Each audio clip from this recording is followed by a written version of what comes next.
At this point, make a trade with Brad Stevens at your own risk. He's pulled off some sorcery once again, going out and getting Anfernee Simons and 2 second-round picks for Jrue Holiday, a 26-year-old averaging 19 points per game in exchange for a 35-year-old on a 3-year, $100 million contract that just averaged 9 points a game in the playoffs. An absolute bank robbery. And Brad Stevens honestly should be ashamed of himself for this level of thievery. Now, it's understandable for the Blazers to want to get rid of Simons and bring in Holiday. Holiday can add a veteran presence to their squad, and Simons is on an expiring deal, but that just makes it all the much better for the Celtics because he basically gets a free audition to see how the fit is, and if it doesn't work out, they can go other ways and be luxury tax free next year. And while obviously the Celtics wanted to get a little bit younger this offseason with, of course, Tatum missing next season, the driving force for this trade was they are just in over their heads in the salary cap department right now. Just taking a look at what that's looking like. That was before the Jrue Holiday trade, so it'd take about $5 million off of each of those, but they still have some more trade pieces they can go after. They were $40 million over the luxury tax before this trade. The estimated bill for that is $238 million, more than the entire team combined. Now, the 3 pieces that I think are safe just flashed up on the screen. Sam Hauser is probably gone. 4 years, $45 million. We talked about Jrue Holiday with that 3-year, $95 million deal. He's gone.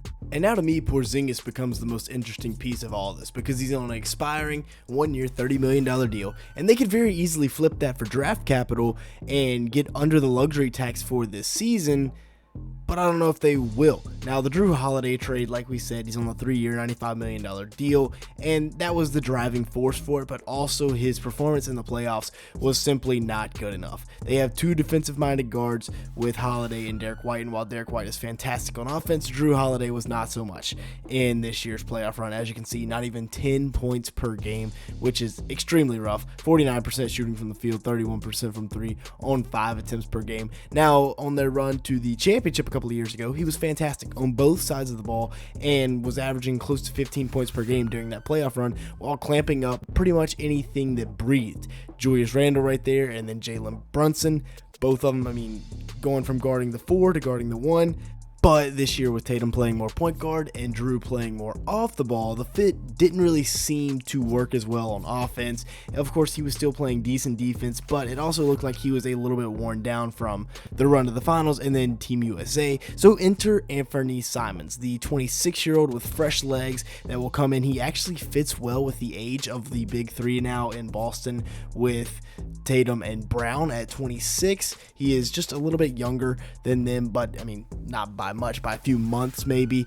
He averaged 19.3 points a game, 4.1 assists, 2.7 rebounds, and a steal last year in what was a decent season for him in Portland. He's elite out of the pick and roll, working right here with Donovan Clingan, getting to the rim and finishing with the left hand, as you can see, keeping Quentin Grimes and Andre Drummond away and finishing with the left. Now coming off the screen and getting to his spot and knocking it down from beyond the arc. You now have Simon and Derek White as your guard duo, and that's a good 1-2 punch. Derek White obviously still very good defensively, but also offensively as well, but he works better out of the catch and shoot. Anfernee Simons can kind of create for himself more. He shot 43% from the field and 36% from 3, but a guy that can break down defenses off the dribble. He took 8.5 attempts per game from beyond the 3-point line, and Joe Mazzulla will probably have that up to at least 9 or 10 per game next year, especially with Tatum out. They're going to need somebody else to chuck up a ton of threes that don't really need to be shot. So I guess Anfernee Simons by default will get maybe that role.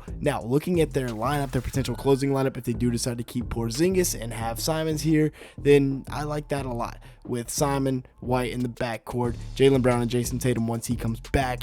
And the best thing about Simons is he's on a 1-year, $27 million deal, so if it doesn't work out, they don't have to bring him back next year. They can structure a sign and trade or just let him walk in free agency, whatever they want. But like I said, now the biggest decision the biggest move that the Celtics could make will now come down to if they keep the expiring contract of Kristaps Porzingis on the roster for next year in a retooling year. Now, it has been reported that they are still very much in trade talks with other teams regarding other players, and Porzingis, who averaged 19.5 points per game, 6.8 rebounds, 2 assists, and 1.5 blocks last year in 29 minutes, is a guy that will garner a lot of interest. Now, yes, he can't stay healthy, literally at all.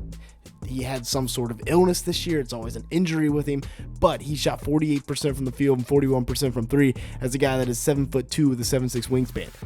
There's a spot for him on a contender in this league. He's the ultimate mismatch nightmare and is the X factor for the Celtics when he's healthy. You saw what happens to the Celtics when he's not healthy. They look vulnerable. And then Sam Hauser. Sam Hauser, unfortunately, is probably going to be gone. 4 years, $45 million was the extension that he signed, so he's still got 3 years left of that. Or actually, he's got all 4 because it was a rookie extension, and he just averaged 3.5 points per game and 1.5 rebounds with an assist in 8 games played in the playoffs. Not good enough whatsoever. He scored 28 total points and signed a $45 million contract. That's just not going to cut it. I know he only played 8 games. He missed some time with injury. Simply not going to cut it. Derek White and Jaylen Brown, I think they are good, but there are going to be trade talks with those guys. Now, I don't think you break up the Killer Jays.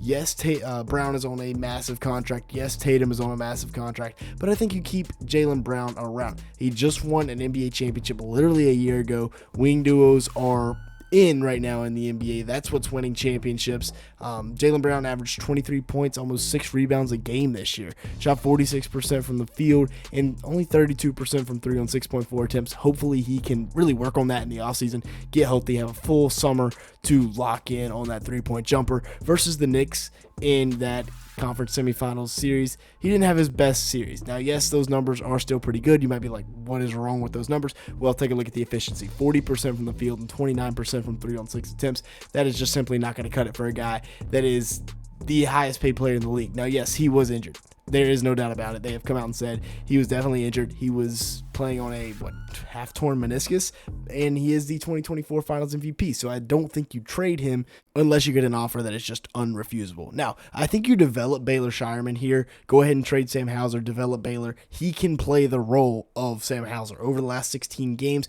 when Hauser was hurt, he averaged 6.3 points, 2.8 rebounds, 1.6 assists, and he did that on pretty decent shooting for it being his first season in the league. 41% from the field, 38% from 3 on 3 attempts. He's the guy that takes the Hauser role next year. Now, taking a look at the draft, you have picks 28 and 32, and while no, you're not going to go out and get a Cooper Flagg type guy, there's not going to be guys like that hanging around at those picks.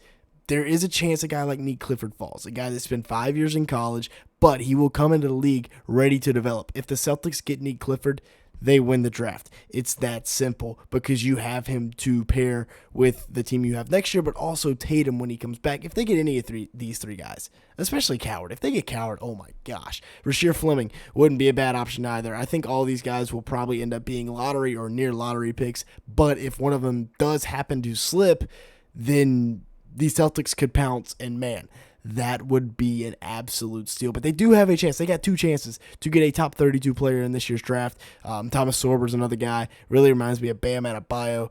But either one of those guys, Fleming, Sorber, Coward, Clifford, if they can get one of those guys, and that can be a legitimate rotation piece, difference maker next year, even without Tatum, as they look to retool and make this roster younger.